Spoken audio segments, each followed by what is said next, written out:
이재명, 김문수 대선 후보가 잇따라 전북을 찾아 유권자들의 마음을 얻기 위해 힘썼습니다. 두 후보는 정읍 첨단의료 복합산업단지 조성과 새만금 경제자유도시 개발 같은 우리 지역 관련 공약도 밝혔습니다.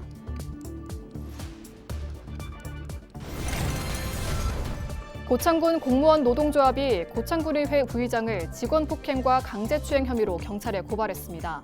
차남준 부의장은 혐의를 부인하며 군의회 윤리특별위원회 조사를 요청하자 노조는 면죄부만 될 뿐이라고 지적하고 있습니다. 해양교량 노을대교 사업비가 대폭 늘어났습니다. 기획재정부가 노을대교 사업비를 기존보다 400억 원 늘린 4,217억 원으로 확정했습니다. 택배기사로 위장해 강도 행각을 벌인 50대가 경찰에 붙잡혔습니다. 경찰은 범행 1시간 만에 김제의 한 도로에서 A씨를 검거했습니다.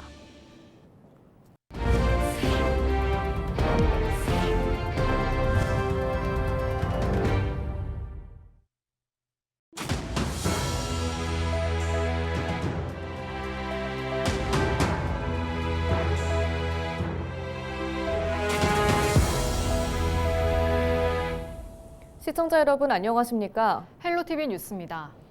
다음 달 3일에 있을 제21대 대통령 선거를 앞두고 더불어민주당 이재명, 국민의힘 김문수 후보가 잇따라 전북을 찾아 유권자들의 마음을 얻기 위해 힘썼습니다. 두 후보는 정읍 첨단의료 복합산업단지 조성과 새만금 경제자유도시 개발 같은 우리 지역 관련 공약도 내놨는데요. 정명기 기자가 정리해봤습니다. 익산과 군산, 전주에 이어 동학농민혁명의 성지 정읍을 찾은 민주당 이재명 후보. 강한 비가 내리는 가운데 연단에 올라 연설하며 지역 공약을 발표했습니다. 정읍 그리고 이 전북은 동학농민혁명의 발상지죠. 국민이 주인인 나라, 백성이 주인인 나라, 사람이 하늘로 취급되는 인내천의 나라. 정읍에서는 첨단 의료 복합산업단지 조성과 동진강 회복 프로젝트 지원 등을 약속했고, 고창에서는 새만금에서 고창을 거쳐 목포를 연결하는 서해안 철도 단계적 개통 등을 추진하겠다고 밝혔습니다. 김제는 새만금 사업을 차질 없이 진행해 동부가 경제 허브로 키우고, 부안은 메가와트급 수전의 수소 신뢰성 평가센터 구축 방안 모색 등을 공약으로 내세웠습니다. 남원은 공공의과대학 설립을 적극 추진하고, 임실은 역사 이전과 전라선 KTX 정차 지원, 순창은 미생물 농생명 산업지구 조성 등을 적극 지원하겠다고 약속했습니다. 이 후보는 도내 14개 시군별로 최소 4개에서 최대 8개 공약을 발표하며 지역 발전 계획을 강조했습니다. 재생에너지 생산지에 전기요금이 싸야 되겠죠. 가격을 차별화해야 된다. 가격을 차별하게 되면 수도권에서 전기 쓰는 그 기업들이 전기요금이 싼 곳으로 이동할 수밖에 없죠. 거기다가 세제 혜택을 지방에 줘서. 국민의힘 김문수 후보는 대선 후보 등록 후 처음으로 전북을 방문했습니다. 선거에서 불리한 지역으로 꼽히는 전북에서 첫 일정으로 전주 한옥마을을 찾았습니다. 젊었을 때 이 성당에 와서 여러 가지 민주화 운동한다고 우리 학생들하고 신부님들 같이 모의를 하고 이랬던 장소입니다. 우리 역사를 회고할 수 있는 좋은 우리 전주. 김 후보는 2036년 전주 하계올림픽 유치를 적극 지원하겠다며 올림픽 유치에 나선 전라북도의 노력에 총력을 기울이겠다고 약속했습니다. 또한 새만금을 경제 자유도시로 개발하겠다는 구상을 내놨습니다. 기업 유치를 위해 세제 혜택과 규제를 완화하고 국가적 지원과 인력 공급을 통해 세계적인 꿈의 도시로 성장시키겠다는 계획을 제시했습니다. 이 밖에도 새만금 국제공항 활주로 연장과 적기 개항 지원, 전북 특화 농생명 산업지구 지정을 공약으로 내걸었습니다. 또 전주와 대구, 전남 고흥과 완주, 세종을 연결하는 고속도로 건설, 전주 김천 단선철도 추진 계획 등도 발표했습니다. 이 좋은 땅을 저는 세계적인 산업 그리고 교육 기가 막힌 도시로 발전시킬 것을 약속을 드립니다. 한마디로 말하면은 경제 자유구역 그리고 완전히 새로운 자유도시, 세금이 없는 새로운 자유도시로 만들어서 두 후보 모두 지역 발전을 위한 공약을 내놓으며 유권자들의 지지를 호소하고 있습니다. 하지만 일부 실현 가능성과 사회적 영향을 둘러싼 논란도 계속되고 있는 상황. 또한 전주 하계올림픽 지원 등 전북 관련 공약을 일부 발표한 개혁신당 이준석 후보도 곧 전북을 찾을 것으로 예상되고 있습니다. 헬로티비 뉴스 정명기입니다. 고창군 공무원 노동조합이 고창군 의회 부의장을 직원 폭행과 강제추행 혐의로 경찰에 고발했다는 소식 전해드린 바 있는데요. 차남준 부의장은 그런 적이 없었다라는 입장으로 군의회 윤리특별위원회 조사를 요청했지만 노조는 면죄부만 될 뿐이라고 지적하고 있습니다. 이나라 기자입니다. 지난 16일 전북경찰청에 고발장을 제출한 고창군 공무원 노조. 지난해 차남준 고창군의회 부의장이 회식 자리에서 한 여성 직원의 목과 이마를 쥐고 끌어안았다며 수사를 해달라는 겁니다. 차 부의장은 지난달 열린 본회의에서 사죄해야 한다면서도 폭행과 강제추행에 대해선 동의할 수 없다며 의회 차원의 조사를 요청했습니다. 다른 직원이 합석한 상태에서 폭행, 강제추행을 행사할 정황이나 계기도 없었고 윤리특별위원회를 열어 진상조사를 통해 진실을 밝혀주실 것을 간곡히 부탁드리며 공무원 노조는 차 부의장이 민주당에서 제명됐어도 여전히 의원직을 유지하고 있고 지방의회 징계는 솜방망이 수준이라고 지적했습니다. 노조가 공개 사과와 자진 사퇴를 요구하는 이유입니다. 그에게 내려진 처분은 소속 정당에서의 출당 조치, 내부 징계만 있을 뿐이었다. 정당 소속이든 무소속이든 그것이 자신의 행보에 아무런 지장이 없다고 생각하며 특히 지방의회의 징계 강도가 공무원과 비교해 현저히 약해 의원들의 일탈이 계속된다고 봤습니다. 공무원은 성 관련 비위를 저질렀을 경우 최대 파면되지만 고창 군의회 의원은 출석 정지만 될 뿐 의원직이 박탈되진 않습니다. 의원도 공무원입니다. 공무원이고 공무원의 어떤 징계 기준을 보면 같은 품위 유지 내지는 성실 의무 이런 의무 규정에 보면 대부분 강하게 하면 파면, 해임, 약하게 하면 견책, 감봉이거든요. 고창 군의회는 절차에 따라 윤리특별위원회를 진행한다는 입장인 가운데 노조는 군의회에 제 식구 감싸기만 하지 말고 재발 방지 대책을 세워야 한다고 목소리 높였습니다. 치졸한 행태를 보이는 고창군 의회는 반성하라! 헬로티비 뉴스 이나라입니다.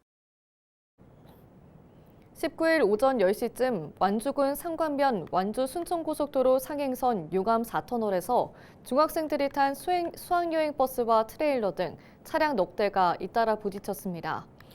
이 사고로 교사와 학생 등 버스 탑승객 3명과 트레일러 운전자 등 4명이 가벼운 상처를 입었습니다. 버스에는 수학여행을 떠난 전남 광양의 한 중학교 학생들이 탑승해 있었던 것으로 파악됐습니다. 경찰은 운전자와 목격자 등을 상대로 사고 경위를 조사하고 있습니다. 익산에서 지난 18일 숨진 60대 여성이 50일 전 먼저 세상을 떠난 20대 딸의 장례도 치르지 못하고 사망한 것으로 드러났습니다. 19일 전북경찰청에 따르면 지난 18일 오전 6시쯤 익산시 모현동의 한 아파트에서 숨진 채 발견된 60대 A씨 몸에서 먼저 하늘나라로 간 딸이 집에 있다는 내용이 적힌 쪽지가 발견됐습니다. 경찰은 사고 장소에서 약 600m 떨어진 A씨 거주의 아파트 방 안에서 20대 딸의 시신을 발견했습니다. 이들 모녀는 지난해부터 긴급 지원 대상에서 제외돼 주거급여 20여만 원을 뺀 100만 원 상당의 의료 생활급여를 받지 못한 것으로 알려졌습니다. 택배기사인 척 아파트에 들어가 흉기를 휘두르고 현금을 가로챈 50대가 경찰에 붙잡혔습니다. 신고를 받고 출동한 김제경찰서는 사건 발생 1시간 만에 차량으로 도주한 50대 A씨를 발견해 특수강도 혐의로 체포했다고 밝혔습니다. A씨는 택배기사로 위장해 19일 오전 9시 40분쯤 김제시 옥산동의 한 아파트에 사는 입주민을 흉기로 위협하고 현금 60여만 원을 뺏은 혐의를 받고 있습니다. A씨는 외국에 있는 아내의 한국어 공부 비용을 대기 위해 범행을 저질렀다고 진술했습니다. 고창과 부안을 잇는 해양교량 노을대교 사업비가 대폭 늘어났습니다. 고창군은 지난 2월 기획재정부가 노을대교 사업비를 기존보다 400억 원 늘린 4,217억 원으로 확정했다고 전했습니다. 그러면서 익산지방국토관리청이 노을대교 2026년 착공, 2030년 개통을 목표로 세부 설계 등을 추진할 계획이라며 1시간 넘게 걸리던 고창과 부안을 단 10분 만에 오갈 수 있게 될 것이라고 기대했습니다.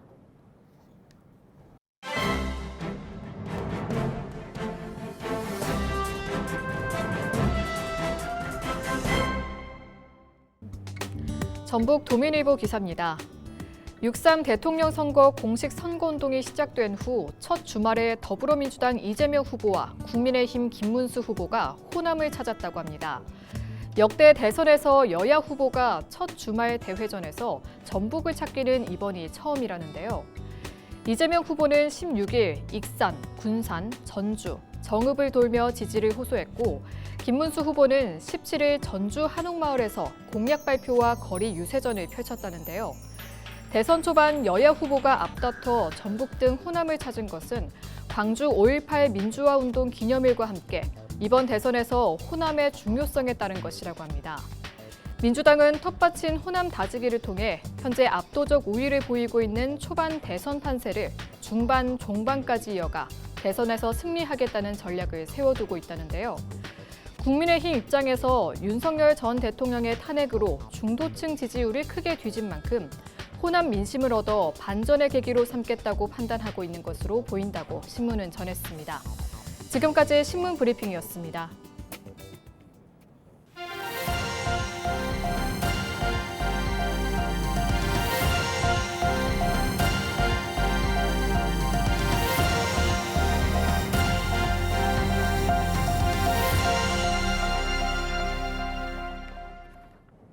순창 발효 테마파크가 어린이들의 체험 명소로 떠오르고 있습니다. 테마파크는 축구장 62개보다 넓은 규모로 국내에 하나밖에 없는 발효종합 문화공간으로 각종 체험시설을 갖추고 있습니다.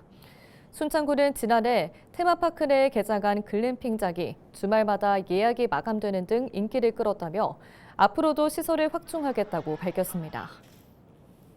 순창 발효 테마파크는 전통문화 체험과 첨단 놀이 콘텐츠가 조화를 이루는 복합 놀이 공간입니다.